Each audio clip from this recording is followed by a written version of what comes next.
Hello, everyone. Welcome to another episode of The Dugout. The Today, Dugout. we are going to be talking all about ICE and be reading a few pieces that have been circulating over the last number of weeks. Some stuff from CrimethInc, a Margaret Killjoy piece. More stuff from CrimethInc, which is just like a lot of aggregated report backs. Yeah, and I think it's important to read and understand these recaps. I think it's a part of just like the practice of like checking in on your comrades or talking to people in other cities and places and kind of getting a lay of the land. But yeah, it's been a wild, overwhelming, intense start to the year, to say the least. Yeah, so I just found it really important to unpack what's happening in Minneapolis. And here in Ohio, in just 4 days, there's an expected ice surge to come to Springfield, Ohio. And reports basically note that this surge is going to happen for at least 30 days. A lot of people around the state of Ohio are preparing. And so it feels necessary to come back and reflect on these movements, think about how tactics are changing. And I think also just to talk about why what's happening is inspiring in terms of the work that we're seeing happen in different places and yeah, what it means to be an organizer during this time. I know I've definitely cried a lot, scrolling a little too much in the morning or other times of the day. So I've been trying to be really intentional about my social media intake. And so organizing and reading and doing action items for meetings, I find that that's been really grounding lately. But where's your headspace, Jordan? How am I feeling? I'm I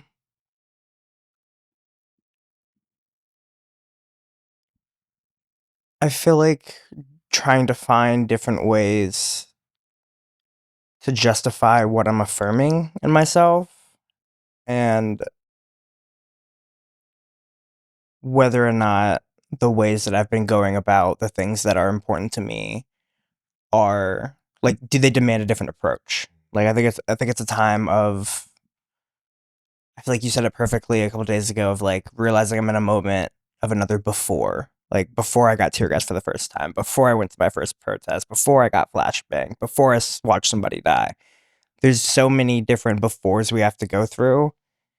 And I feel like it's another process. I'm processing the feeling of analyzing a situation, doing risk assessments, and moving on what I think needs to be done, and trying to learn from different times I've felt this way as an organizer. Because yeah, I mean, I've been in this game 5 years.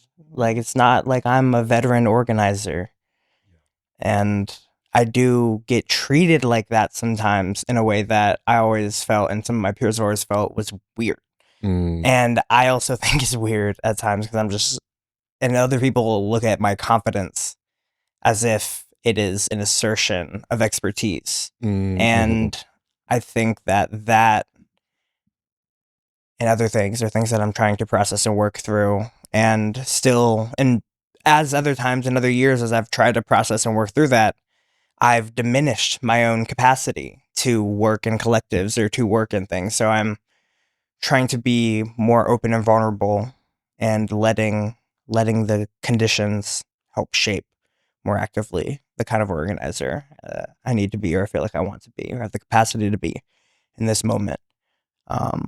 Which is really nice because that's something I've been saying for a long time, is I'm in my steady phase. I'm in my steady and train phase. And I feel like it was worthwhile, especially to take those breaks and those steps back and to find the space and time to really analyze the different modes of thought and of strategy and of history that I felt like I was drawing from and drawing into. Yeah. So I feel like I've been processing a lot with the people that I love, trying to find a good space of critique and analysis and action steps. Mm-hmm. So Yeah. through that, it's been affirming in different ways, but also very challenging. Yeah, I've been trying to come up with different analogies or thought bubbles that help. I mean, one thing that helped was doing a communal dinner this past week. If anyone's listening and you're like, maybe host a dinner with your friends or do a board game night or do something where, I don't know, you're not alone and maybe you can go through your mini anxiety attack for 20 minutes and the other 4 hours are fine. Yeah. That's Yeah. a vibe too. And I think something else I've been thinking is like another way I've been processing things. It kind of feels like when I watch firefighter running into a burning house, like that's what I feel, what we're witnessing or what people are experiencing, how much imperialistic violence happens all around the world all the time that we do or do not know. And then to understand that, yeah, the place that you live can become even more occupied than before. And it's like the different levels of that, like as a Black person, as a queer person, it's actually wild. Yeah, what you reminded me of was something that Joy James talks about a lot, um, called like being agape or like agapic love or revolutionary agape, like AGAPE. It comes from like the Black radical theological tradition, the kind of name a selfless discipline loved for the people, not very sentimental or like a personal romance, but kind of as I talk about the themes of captive maternal energy, um, as a revolutionary impulse, specifically with their study and relationship with George Jackson. They kind of read it as like an anti-ego, anti-sentimental, militant but ethical form of political discipline, like a ethical love, that I feel like is kind of built into how I view the love when we talk about solidarity and like a fireman running into a building and the kind of things and discipline, humanitarian discipline that I think that um, demands in folks. That yeah, I mean it makes people every day, makes and breaks people every day. Yeah. So now we can get into the shebangs.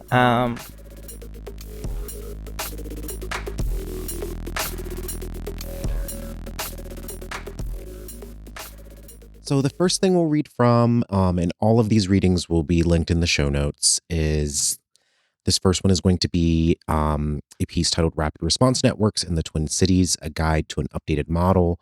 This is out with CrimethInc. I highly recommend folks read it. I think it's really inspiring to me when I get to read like straight up movement reflection work in real time. Like it's just amazing. But I will read a bit I'm going to start reading at The Surge. During the months preceding the surge of ICE agents to the Twin Cities, local people and organizations created a relatively centralized rapid response network in which observers would submit sightings with varying levels of substantiation to an admin or mass text system. As soon as admins could intake, reformat, and verify the reports, they would blast it out on the system and people nearby would converge. This seemed to work for turning people out to major operations like a raid on an apartment building, but began to falter as ICE experimented with faster, more lightweight operations. Then, around December 1st, the raids essentially stopped, and the influx of agents began a campaign of door knocks and snatch and grabs. The previous model was immediately rendered obsolete because the window of time to intervene shrank to a matter of minutes. Community members who were wanting something more confrontational than the existing legal observer style bottlenecked system started to build out a parallel system to fill the gaps and move more nimbly. The new system began with the large scale chat for Southside reports where anyone can drop an alert of any kind. As ICE operations accelerated in volume and speed, the more open, nimble chat grew in members, and became a space that attracted those who wanted to do more than simply record ICE operations. People integrated the existing whistle program to alert targeted people about ICE's arrival and to harass the agents, then increasingly got in the way, blocking ICE vehicles with personal cars, using their bodies to block agents, using crowds and car patrols to intimidate small groups of agents, into withdrawing. As the chats got larger, more chats were made to break the city up into smaller and smaller segments, some of which have gotten as small as a 4-block radius. This allows people to see reports directly relevant to them and respond to nearby sightings quickly and effectively. So that is the surge section. Point that I think to think of, because I feel like one thing to start, I think at the beginning is your context is going to be different, your conditions are going to be different, and the way that we learn from what's happened in Chicago and Minneapolis and Memphis and North Carolina is that we learn how and what conditions they adapted to and what tactics that drew out of them so that we're able to look at our conditions, study our environment, and see what we have that might be an effective starting point, and always be willing to change your tactics to meet the moment and meet the need. And yeah, like that whole thing of them going from something especially we saw in LA and what they've been doing more is like these large workplace enforcement operations or to apartment buildings with large numbers, overwhelming force. They come in, the rapid response, you get a crowd, maybe 10, 20, 30 people. And then sometimes they grow larger. And as we've been seeing over the last year, they've been going larger. And then, as I was saying, around like December 1st, and what we've been seeing more in the past like 6 to 8 months is this increasing small unit, like 3-4 ICE agents just doing it. Yep, straight up. We got to do, for context, there's Jump Out Boys in Columbus, Ohio, and that's a unit of Columbus Division of Police that are plain clothes. Like, I mean, just living in Linden, it would be like a Toyota Civic or a Honda Civic would pull up and two lumberjack looking dudes with flannels and denim jeans, obviously pigs, would pull up and just be like, hey, what you got on you? They basically did a stop and frisk. I mean, this is the network that killed Henry Green in Columbus, Ohio. And then after that, they got taken down. Yeah, I'll put an but then they got back. I'll put an article in the show notes that I remember was written about them a few years ago. That's really good. Yeah, and what I like in this beginning section especially is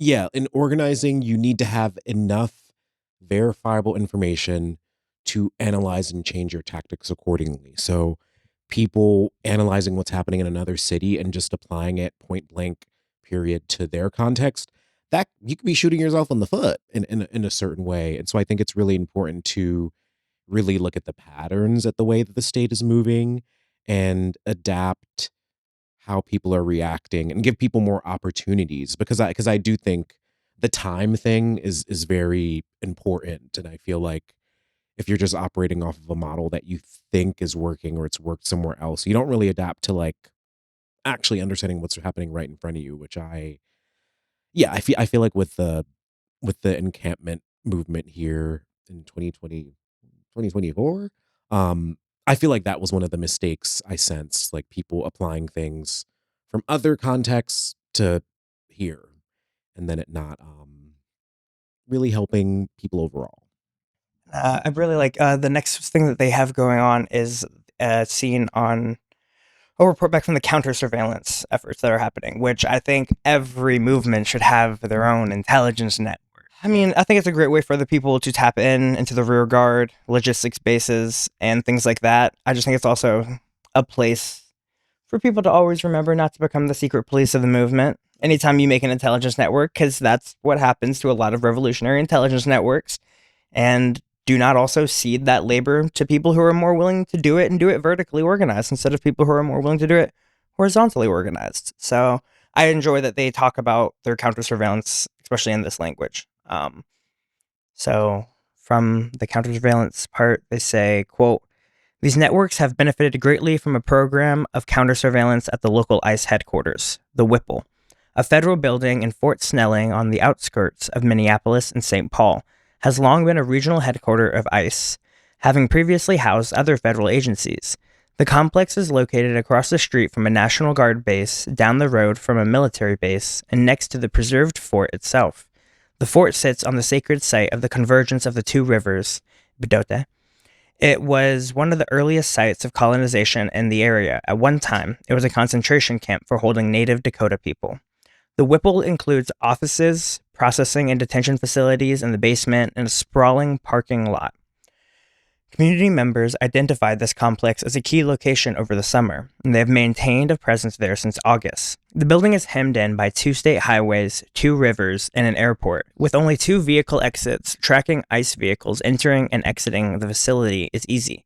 Whipple Watch, as it's called, has involved protesters and observers stationed there for months, gathering intel on the convoys headed into the city and taking detainees to the airport, identifying patterns of operations such as surge days and times, and carefully cataloging the plates of vehicles going in and out.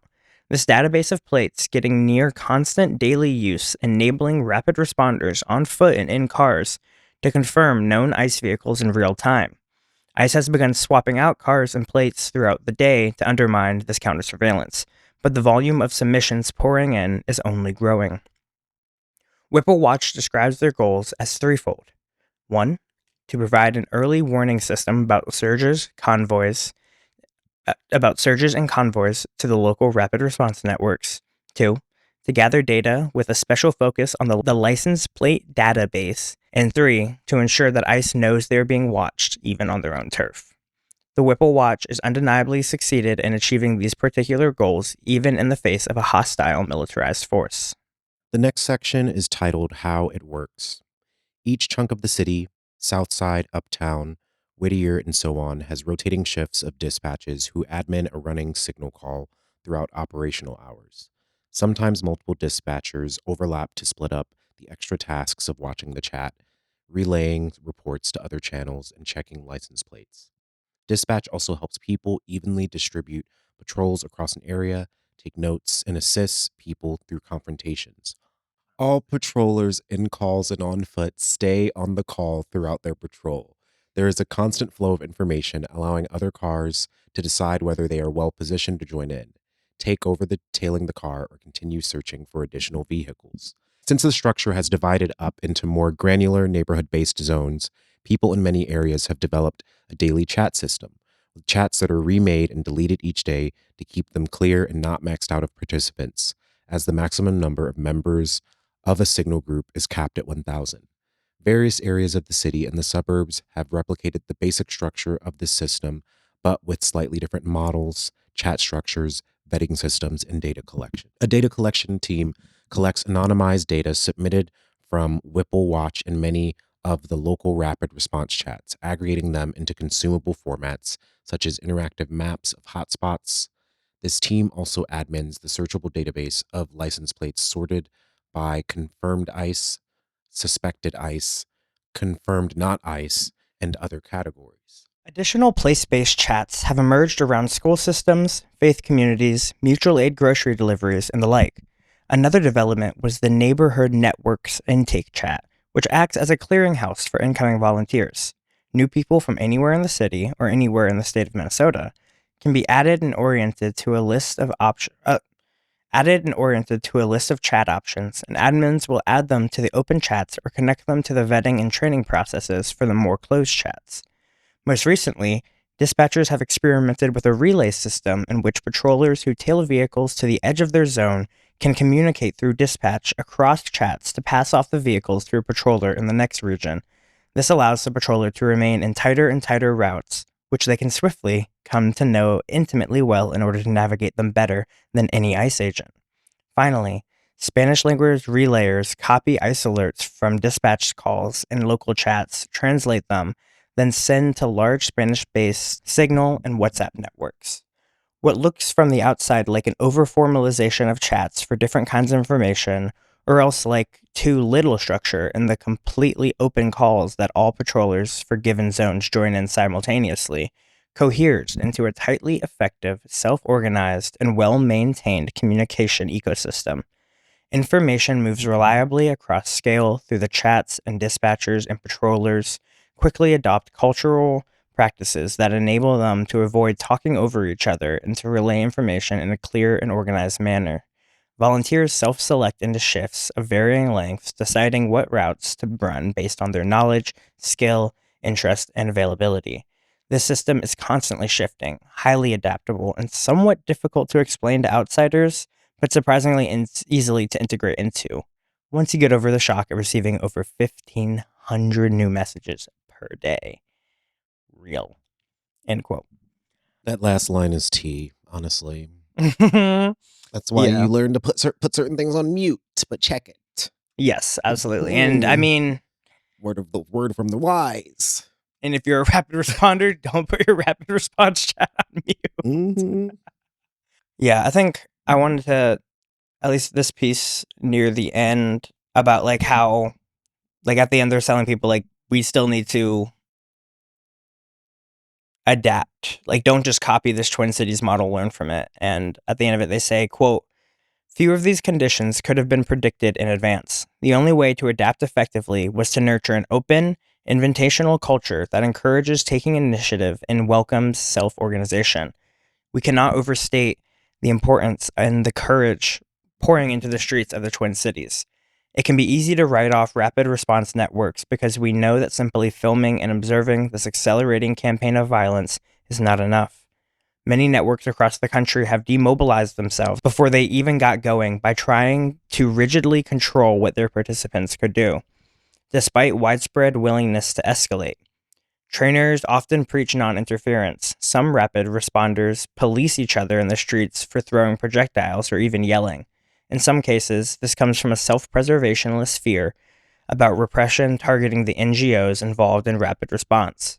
In other cases, it shows up as a well-meaning but misguided focus on safety that is simply paternalism, deciding what risk levels are appropriate for other people.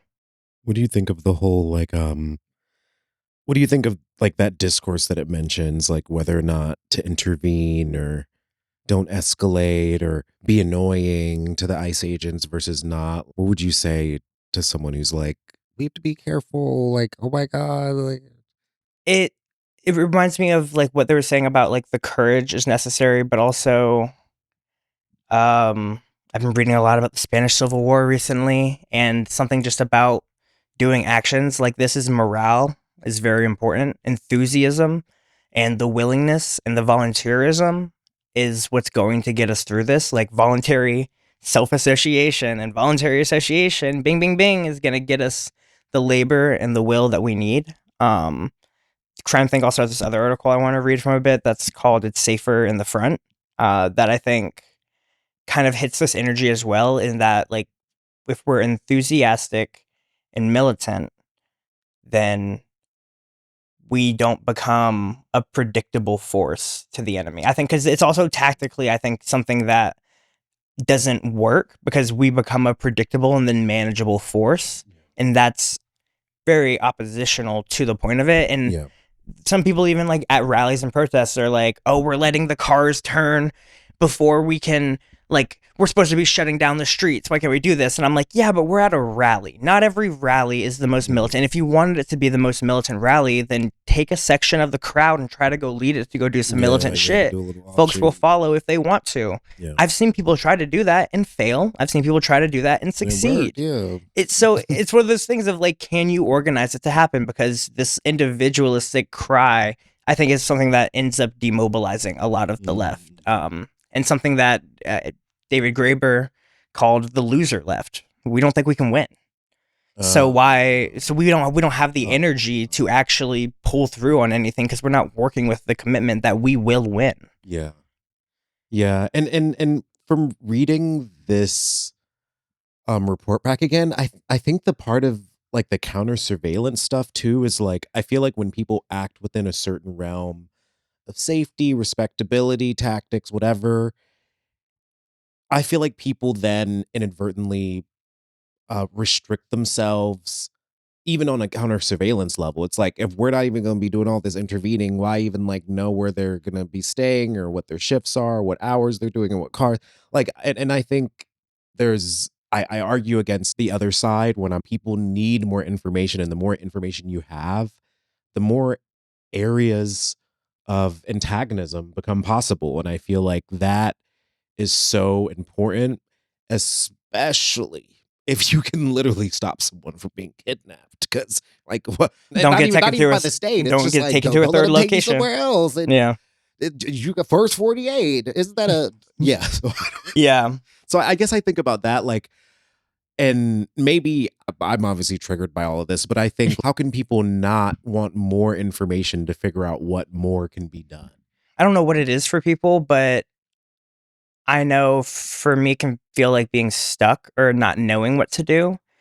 And that's why, I mean, this is like a basic counter surveillance thing of like, get offensive, do start being more proactive about like what you're doing for your safeties for these things, like start being an active part of your privacy plan, of your safety plan, and making that can make you feel safer and more prepared and ready. I mean, that Right. just comes from communities who have had to deal with surveillance and things from the state over the years. And the way you find that agency back and don't just feel completely gone is by being a proactive member in your own safety plan. When I was a boycott organizer and we'd have to like call people incessantly and bother them at their work, or I'd be outside of an American Eagle and, do you know this company is fucked up? And people are like, oh my God, get out of my face. Like, what the hell? Like, I really learned when you become antagonistic, it's hard to gauge how impactful it is on the other side. For these people that are newer in ICE and CBP, or the people that have been in there for a while, I pray that they're being given hell on earth. That to me is a justifiable response, among other things as well.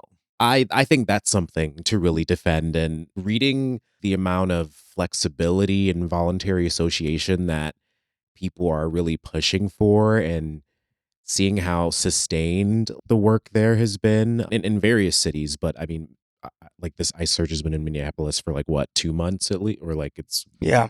And then all the report backs and lessons from Chicago, like a lot of like their initial networks and things that people have been learning from, and then models learning from Chicago and from the large raids in LA and in the Midwest. We've seen like, yeah, we've had to move and change our things. And even I remember I saw Holman say, because he's taking over for Bovino, that he is like they're gonna try to go back to like they're still doing targeted enforcement operations, and that yeah, we're still going after criminals, but we can get anyone else while we're also here, because why not? Why would we not do that? like, Is bro, there that's not even your job. Ugh.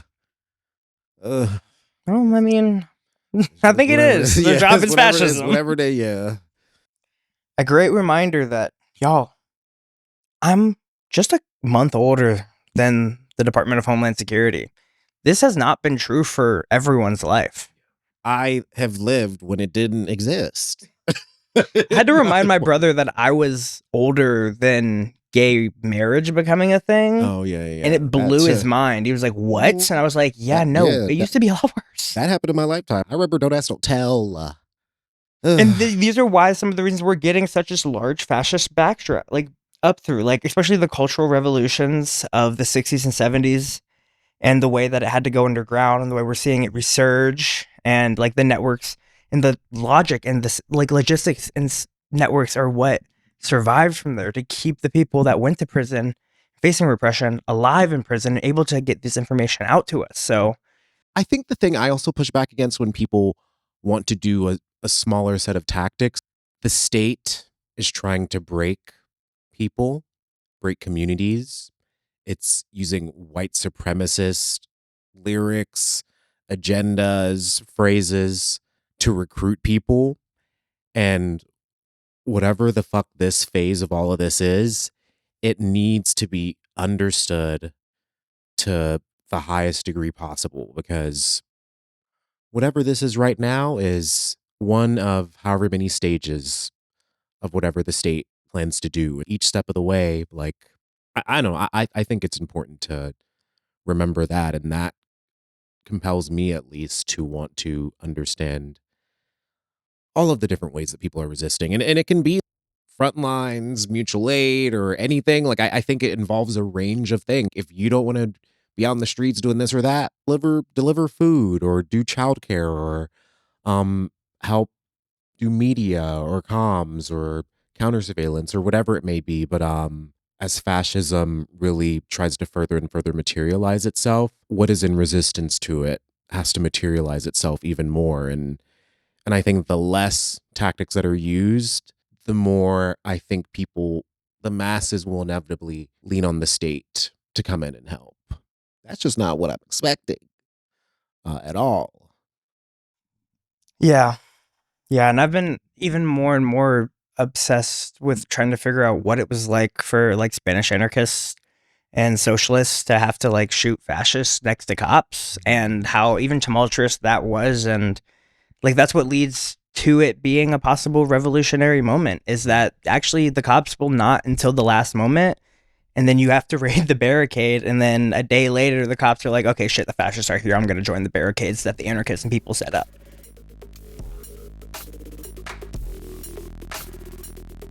Because I feel like this conversation reminds us of like what's happening in Portland right now. Like they're, of course, doing like the Occupy ICE kind of campaign, like from a lineage of that's where they're from. And I feel like tactics from that have influenced noise demos around the states. Last year, they published an article called "Safer in the Front" that kind of argued against avoiding confrontation and how that's not the most effective strategy to rise from fascism. So I'm going to read from that quote. A year later, the spell has been broken. The Trump administration has caused tremendous harm, but they have not succeeded in pacifying the population. If anything, the people are losing their fear, becoming more capable of fighting back, and learning in the process that our passivity and isolation are essential to the administration's control. And I kind of just going to read through some of this. It's more of a report back from an action. Quote. So on Saturday, January 24th, Border Patrol agents opened fire in Minneapolis, publicly executing Alex Preddy as he tried to defend a woman from federal agents who were shoving her to the ground and pepper spraying her. They fired 10 rounds at him, shooting him in the back. That same night, people rallied outside the Immigration and Customs Enforcement facility in Portland, Oregon. As dusk fell, the crowd's righteous anger was unmistakable. The energy felt different from previous nights. Last summer, as protests unfolded at the facility, federal agents had painted a thin blue line across the driveway entrance, a clear warning that no one was allowed to cross. Since then, small groups and even lone protesters have stepped over that line, often resulting in officers carrying out targeted arrests or snatching people in the moment. Saturday was different. There was no room left in the driveway. It filled completely, with people spilling out into the streets. Within minutes, the crowd began making space for dumpsters and other objects that were rolled into the place to barricade the main gate. Shortly after, another door of the feds, sometimes used to exit the building, was barricaded as well. Notably, in sharp contrast to recent months, there was no peace policing, no hand-wringing over tactics. People cheered in response to the barricading. The crowd was unified and unafraid to show it. After some time, federal agents, unable to exit through their usual gates to carry out their routine violence, began firing munitions through and over the barricade. Once they had forced a bit of distance between themselves and the crowd, they pushed out, dragging the barricades inside the driveway and retreating behind the gate, which closed behind them. People were gassed, but not discouraged. The energy remained high. It's common for agents to storm out and brutalize protesters to clear space for government vehicles entering or exiting. But that night, they were using their rear driveway for vehicles. When they exited the front of the building, their sole purpose was to hurt people. They came out again, and this time, the assaults escalated. They assaulted people with flashbang grenades and pepper balls, filling the area with more tear gas than before. After this barrage of munitions, they retreated. A lull followed. The crowd regrouped. Medics rinsed people's eyes. Folks caught their breath, many still standing on the ground directly in front of the building. Then the feds came out a final time. They unleashed more tear gas and munition than the previous two pushes combined. It was relentless. In the middle of the chaos, someone yelled, quote, "It's safer in the front." The crowd surged forward together, larger and more unified than any previous point that night. As another wave of gas filled the air, including HC gas, smoke canisters, everyone moved in as a unit. Nearly every canister the agents fired into the crowd was thrown right back. Other demonstrators, armed with nothing but protest signs, ran through the smoke, fanning the gas away from those who were choking. The feds wanted fear. They wanted the crowd to disperse in disarray, and they wanted people isolated, choking, and scrambling for safety. Instead, they got solidarity. They got a crowd that refused to retreat. They got strangers locking arms in clouds of gas, and they got medics running towards the smoke instead of away from it. They got people with nothing but cardboard signs and soaked bandanas standing their ground against armored agents armed with weapons of war. Every time they fired, the crowd regrouped, but every time they pushed forward, people came back together. The message was unmistakable. Repression would not restore their control, and violence would not make the community disappear. What happened that night was not disorder, it was a collective refusal. It was people deciding in real time that they would not quietly accept state terror in their city. It was grief turned into action. It was rage turned into protection. It was the understanding that when government murders someone for defending others, the only moral response is to stand up together. As a consequence of that kind of solidarity, not one single person was snatched by the feds for crossing their blue line. The barricade can be dragged away. The gas canisters can be fired. The gates can be slammed shut. But the line the feds drew in the blue paint last summer is now gone. The fear it was meant to create didn't hold. People crossed it. They erased it. And they're not going back. End quote. And I think that's just the power of solidarity, because these are the actions that have been going on. What I read from this tactically is these are actions that have been going on. Morale is something that is really hard to maintain, especially in these moments where you don't have such a unifying goal, or these moments in which there are so many people coming out, so many different affinity groups, so many different people with different varying levels of experience, and trying to organize and do all this. When you rely on the fact that when you rely on solidarity and have that sort of enthusiasm for it, it's a night where no one gets arrested. And I think keeping up those wins like that are what make actions safe and make them as safe as they can be, because they're never inherently safe. They're never inherently safe anyway. I've been to actions where you have all the white allies and then there's the legal observers and blah, blah, blah. It could, shit could change quick. And I feel like, yeah, it's important for people to really do the work to protect each other in more ways than one. And, and I think hearing that again, I don't know, it almost made me emotional because I'm like, oh my God, this is so crime thinking. Mm-hmm. Which I don't mind. Like, I mean, it's like, it's very poetic and lyrical. And I think I don't know, it really does remind me of times where I've gone to protests or riots or things in other countries where it's important to really feel what it's like to hold space in a revolutionary way that involves, like, even if you're afraid for yourself, like maybe be more afraid for the people around you to the point where you'll stick around for them. Like, do the helpful thing, do the useful thing, whatever that may look like. Like, I think it's so incredibly important. Yeah. I think it's one of the things, like, we can't run in the face of danger without alerting to others that it's okay to run. And it's okay to retreat, but that is a tactical decision. That's a decision built recognizing you're not in an advantageous position and you need to regroup to gather strength to organize yourself into an advantageous position.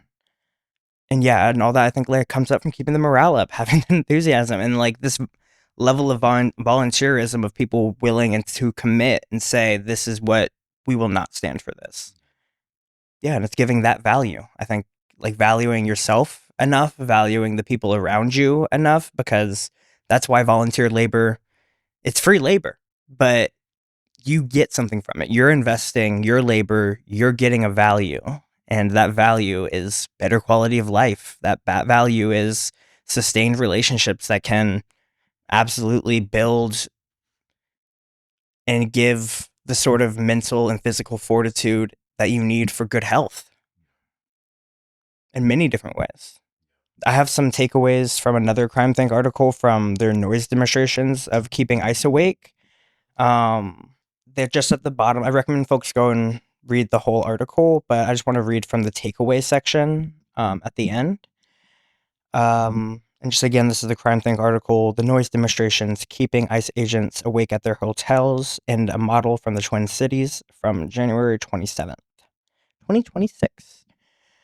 Quote, one of the takeaways are public pressure campaigns can get the ball rolling. Escalation serves to achieve more immediate results. The less disruptive noise demos helped get people involved, but did not always accomplish their goals. Consistency is not enough. It is important that the hotels and the authorities experience the movement as unpredictable. When self-described peaceful noise demonstrations took place at the time, took place at the same location a month apart, this simply resulted in a stricter police response the second time around. By contrast, the demonstration on University Avenue compelled the agents to evacuate before it was even over. The police protect private property, and corporations use that property to turn a profit on aiding the killers and kidnappers of our neighbors. Redecorating or otherwise transforming that property is a natural extension of the noise demo as a broader tactic. One from January 25th, or another one. Pick your battles. Fight your enemies while they are at rest. The benefit of noise demonstrations is that they allow the people to confront their occupiers directly on their own terms. This is different from patrolling, rapid response, and street battles that break out each time a Fed murders or kidnaps a beloved neighbor. By taking the initiative, the protesters are able to determine the conditions of engagement and gain the opportunity to press their advantage. For example, by temporarily leaving when overwhelming state forces arrived only to resume as soon as they left, the demonstrators on University Avenue were able to maximize the duration of their action, minimize the risk to their health and freedom, and compel the fascists to extend the maximum amount of resources. We should learn from this and incorporate this strategy into future actions. If the police do not know if we will come back, then every time we appear at a location, they will have to keep forces stationed there, stretching their troops thin. And lastly, a good noise demonstration in progress advertises for itself. People broadly hate ICE. Revealing the location of fascists and their collaborators politicizes and radicalizes those who witness these demonstrations. At nearly every one of these demonstrations, cars driving by honk in support. Many take several more laps in order to continue honking. These events are fun. They have an undeniable positive energy. Hotel guests even come outside to join us. Noise demonstrations help to demystify the occupation to neighbors, revealing the proximity and vulnerability of the occupiers and the power that everyone has to do something about it. Yeah, I just think that those are some good tactical takeaways for folks, kind of explaining why or how some of these decisions become useful and become things to do. And you can tell someone's read on Guerrilla War by Mao. If not, you just got to live it. You figure that shit out. Yeah, like that they mentioned decorating. Every place should be decorated. The world is beautiful when you decorate.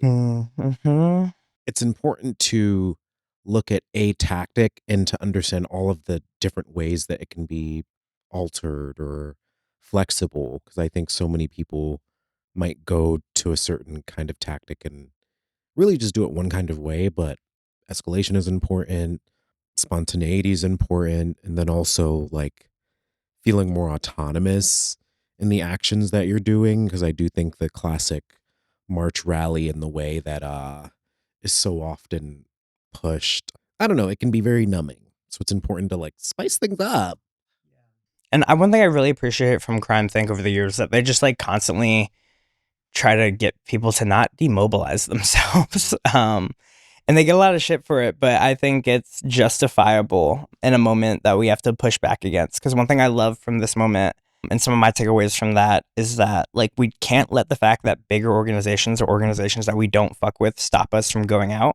If we're scared of peace policing at an action or a protest, the best way we can organize against it is to be the disruption and be it organized. Don't peace police yourself. Don't make yourself an excess danger to yourself or others by not being prepared to protect yourself and others and the people around you. That's why I always recommend like people will go out in squads to de-arrest people. Like if that's what you want to do, like that's a tactic that people can do. You can support people in the crowd who are taking more escalatory actions, and that's always more necessary. Like the best way to engage is in an organized effort. And another thing is just like starting hyper local and with the relationships that you have and building from that.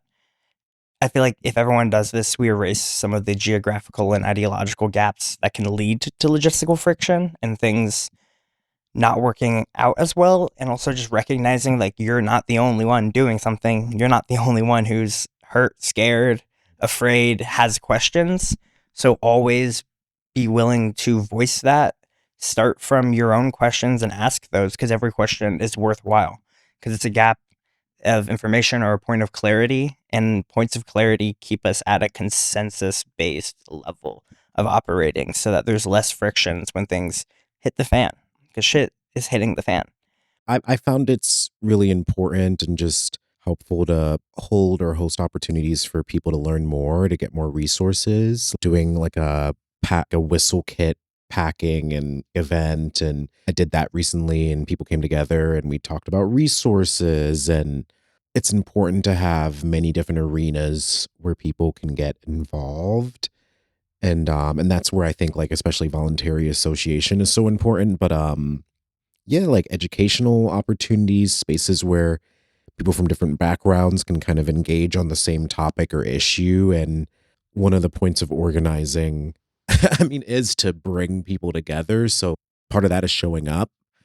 Something isn't as much of your vibe. Can you show up and introduce or offer something that gives another option, allows people that might think similar to like have another way of approaching things? Like that is super important.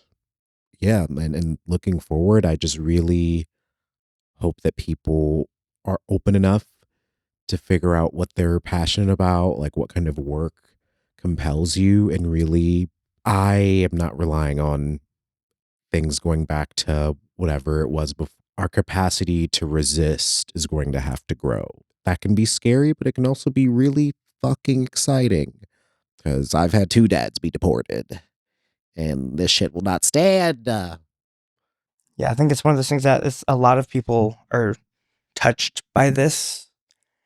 And that's another way for people to look at this, because there's the way, especially for Black Americans, to look at this and be like, okay, you care about Renee, you care about Alex, but do you care about Keith Porter? Do you care about this or that? And it's like, I recognize that sentiment and it really fucking sucks.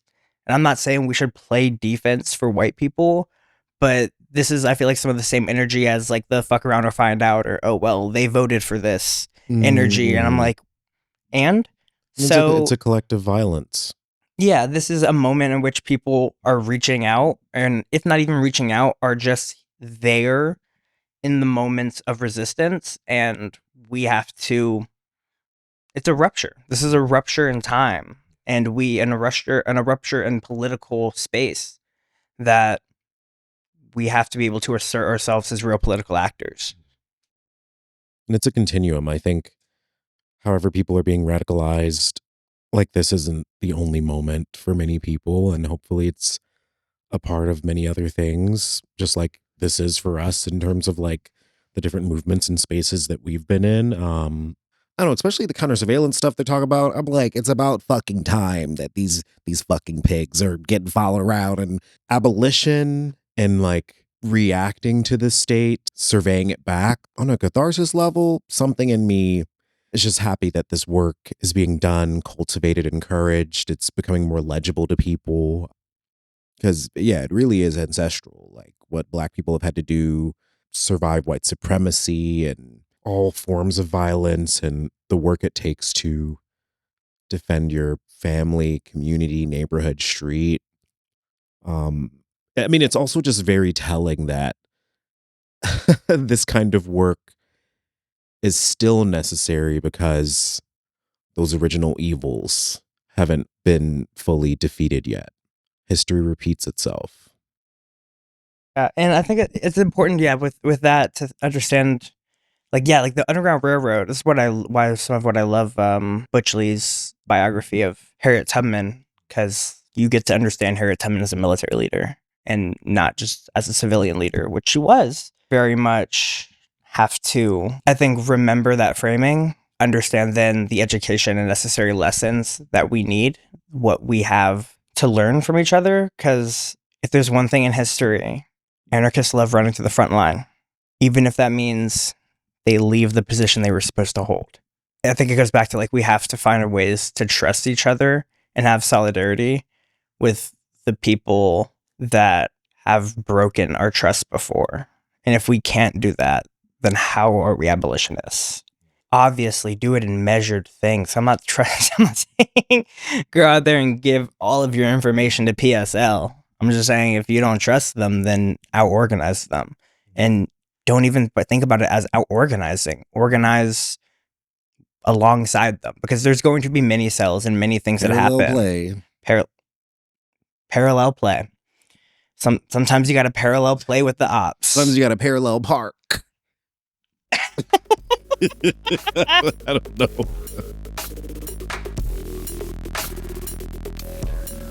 On to the next piece that we have. This a piece from a dear comrade, Margaret Killjoy. Boop, boop, boop. This is Margaret's Substack. Birds Before the Storm is the name of it. This will also be in the description. And this is a report back from Margaret's trip to Minneapolis. And I'll just start reading. When you study social movements and uprisings, there's a pretty clear seasonal pattern you can find. People get into the streets and rowdy in the summer, and things cool off when the air cools off. This certainly was true in 2020, and it's something you'll see again and again reading history. Yet there I was driving to Minneapolis in January. Before I decided to come up to cover anti ice resistance there, I reached out to a friend who lived there. It's going to be really, really cold this week. Will people still show up? Unquote. Minnesotans will be there, they told me. ICE will be miserable. Because, as another friend put it to me, ICE made a classic Nazi mistake. They invaded a winter people in winter. The people of Minnesota have never been afraid of ice, and these days they're proving they're not afraid of ice either. I'm a little afraid of both, if I'm being honest, but you do what you can. We picked up where to stay based on wanting to not be quite in the thick of it, but it turns out all of the city, as well as St. Paul and the suburbs, are the thick of it. We didn't have to drive more than 3 blocks before we ran across a crowd of people guarding a childcare facility. Imagine needing to guard a childcare facility. Half of the street corners in the city seem to have people on watch for ICE, ready to call in suspicious vehicles to the decentralized networks that monitor the movement of kidnappers around the city. It's ICE that moves in secrecy around Minneapolis, while the rebellion wears reflective vests and puffy coats. I spent yesterday talking to organizers, but the first thing a friend told me was that, unlike most social movements, there's not the guy to talk to. There just isn't a central leader, nor some central cadre. There is no vanguard leading the resistance. The resistance to ICE in Minneapolis is strong, generalized, and sustained. It's also entirely decentralized and leaderless, or leaderful, if you'd like. There are roles, there is organizing, there is so much organizing, there's so many organizers from so many communities and identities. Yeah, and I just like that part. That part always gets me from like just coming into the city, thinking any part of it's gonna be a little different, and it's not. Um, and then also, like, I guess just like this is me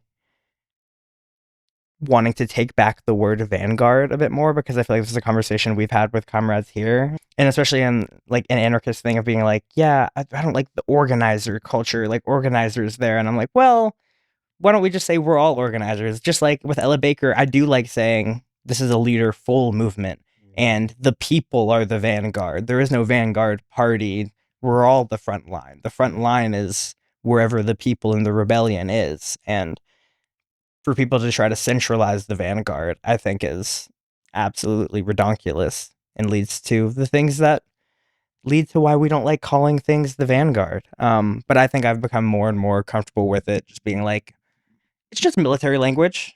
It's Yeah. just like there's the front guard, there's the rear guard where people are doing the logistics work and sustaining things, and to demystify some of this, I think is important.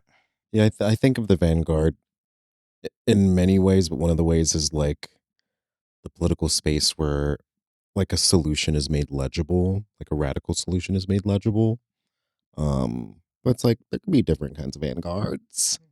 Yeah, I think one thing I really like about this piece is that it both gets across the scale of the work being done in Minneapolis, and it also gets across matter of factness that brings many people to the work. And I think that's also what's kind of been inspiring, despite all of the horrific state violence, is like to many people, it just makes sense to show up. It makes sense to think this is absolutely fucking wild that this is happening, and it has been happening, but like it's happening in a particular way now that is visible to more and more people, or it's being done more in broad daylight. And I think getting across that, like the matter of factness of viewing fascism for what it is, like this extreme, brutal political process of manipulation and fucking and so I really love that. And then Yeah, and that bleeds into how people show up.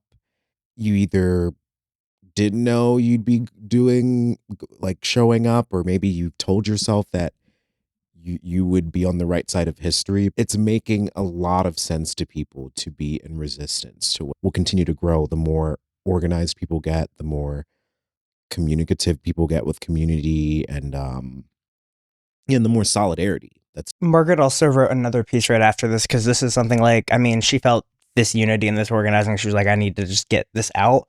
And one of the big parts was people were asking, like, they were asking, like, what kind of reporting do you want people to see? And I think people were like, oh, I love that people are talking about all the bad things that are happening here, but there's a lot of good things also happening, and we should also be talking about that. And I guess just trying to pull out some of the more personal stories from these pieces. And the other one that they put out, Our Neighbors in Minneapolis. I wanted to just pull out this one story about when they murdered Renee Good. Quote, the murder of Renee Good didn't stop people from observing ICE. That same day, a few hours later, elsewhere in the city, two queer folks were in a car in a parking lot observing ICE. ICE could have gone around them, but ICE wanted them to move. The two folks in the car didn't move. So ICE smashed out their window and sprayed them with bear mace, later bragging to each other that they had used the good stuff on the two. And ICE started beating them. They held hands. The two recounted this story in their own ways, listening to one another as they relived what must have been among the worst days of their lives, but they both remembered and lingered just so briefly on holding hands. Blinded from bear spray with broken glass everywhere, while gloved fists beat them, they held on to one another. They were both citizens, so after hours without medical treatment but full of homophobic slurs, they were released without charges. When they got home, their car was there. Another observer had gotten into a car full of pepper spray and broken glass and driven it home. They didn't even know which of the observers did that for them, because whoever did it didn't stick around waiting to be thanked. Probably, whoever rescued their car went back out to try to keep helping people. Um, oh, that's so beautiful. yeah. Is that Crime Thing too, or is that Margaret? This is Mark. For anyone that's gone through, like, I guess, political violence, state violence, and being there alongside someone you trust, it's very meaningful. And I think it is a very particular kind of thousands, if not hundreds of thousands of people are experiencing different versions of this even more now. Yeah, it's important. There's one last part of this that really gets me. And it kind of talks about how, like, there's a lot of different fascist regimes that we can compare this to, and to Nazi Germany, and to apartheid South Africa, or apartheid America, the South, like the general overt settler colonial fascism that started this country. Even now, more and more, like as we talk about, like people are sheltering in place, people are hiding. Like this is like Germany, but I think one thing is very different, and we have a completely different culture than Germany at that time. And I feel like this part kind of illustrates that. Quote, another friend told us the stories they'd grown up with. Their family had been in Germany and hiding for years before escaping in 1937. They'd grown up being told, again and again, that their neighbors hadn't helped them, that the family had been alone until they'd escaped. The person telling me this started choking up while they talked, and I started to cry a little while I listened, and they told me that this time, if they could have anything to do with it at all, families in hiding would know that they wouldn't be alone, that their neighbors were with them. Unspoken, but written on the faces of the people in the room, was the fact that neighbors, strangers, would die for one another. Renee Good already had. And the next morning, at 9:05, Alex Preddy was disarmed and then executed in the street by masked feds. His last act was trying to help someone. In the end, what works to stop fascism is solidarity and genuine, genuine revolution, and a real paradigm shift for people to be able to take things into their own hands and do something about that. And that's why I think it's one of those moments we can't just all die on the front line. We have to take this moment and organize our political will into a force that's willing to keep each other safe, and organize it so that it can run in a truly liberatory way. Um, and that doesn't mean to not go do the frontline work. that means that there will be people doing that work and all kinds of work, and we need to be everywhere where people are because we are the people. Don't fucking forget that.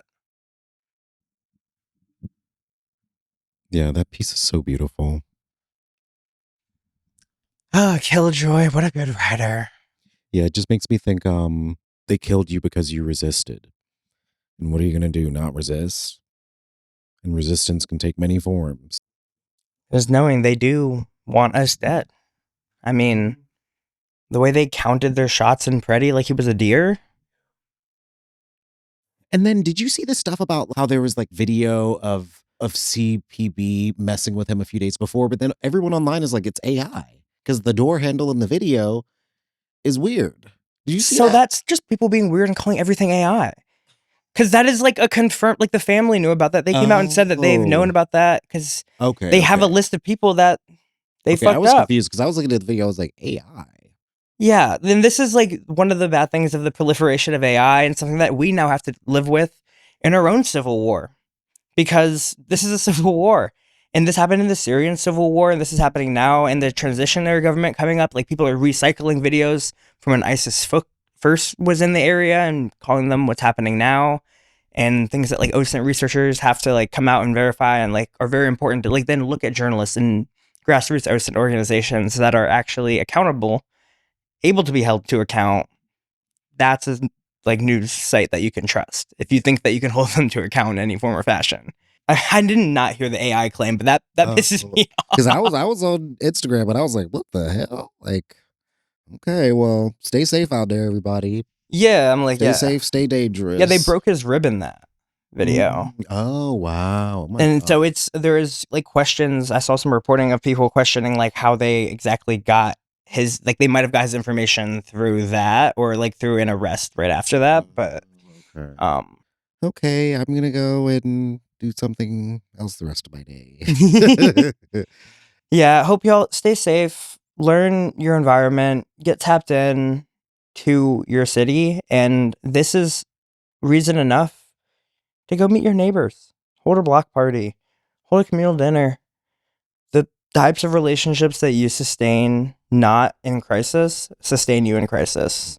And the relationships that you sustain and build in crisis sustain you for a lifetime, however long that is.